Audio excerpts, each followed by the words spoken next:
So you want to purchase an investment property, but you don't know where to begin or which house is right for you. Well, luckily for you, we put together this great investment property calculator that'll help you determine that.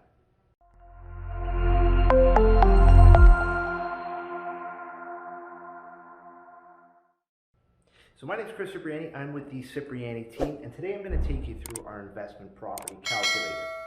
So of course, today we're looking at a property with a purchase price of $550,000. So the first thing we're determining, of course, is your number one expense. What is your mortgage each month? So we're putting down 25% on this property. Some people might put 30 or 35%. That's up to you. You have to see what you have to play with, of course, and that'll give us a down payment of $137,500. We're also amortizing this over 30 years. You'd have to check with your lender on that though. You might only be able to do 25 years, but if you can get 30, that's awesome. Now, interest rates right now are under 2%. For most lenders, you can get under 2%, but we're staying around the 2% for this example just to keep fairly conservative. So our total loan, we're looking at $412,500, and of course, that leaves us with a $1,500 a month mortgage payment. So now the fun stuff. What are you making each month? You got a $2,500 rental income, which is awesome.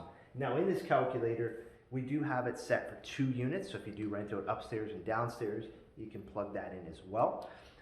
But the not so fun stuff, what are your expenses each month? So this is kind of what really determines, does this property make sense or not each month, if you do want cash flow every month.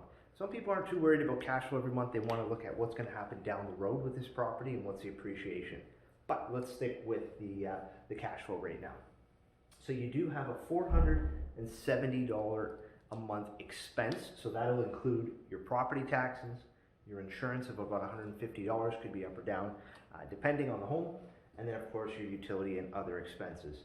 Now usually heat, hydro, water, that's something that the tenant would pay for, but maybe there's a hot water tank that you're paying for each month. You can plug that in there. And then of course you got your $2,500. Take away that, you're left with a total net operating income of $2,030, and that is what you then subtract from this number right here, the $1,524, your mortgage payment, and that'll give you your cash flow of $505 each month. So that's great right there. You can dump that into an account every month. If you have a furnace go in 5 years, well, you got some money to replace that. Without having to do anything at all after plugging in those numbers, this will determine your cap rate. So that's what your property is making off of your original investment. Anywhere between 3 and 5.5% is about pretty average in Hamilton at this time.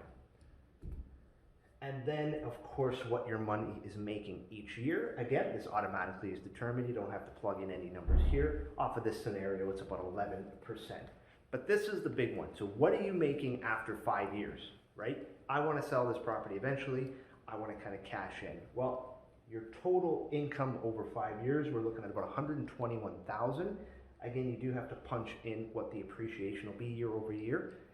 You're looking at almost 20% in Hamilton in this year. But let's keep it at 5%. Let's stay fairly conservative and go from there, right? There could be some dips in the road. So you're looking at a potential property value for this property at $701,000 in 5 years, making your total potential income over 5 years $273,000.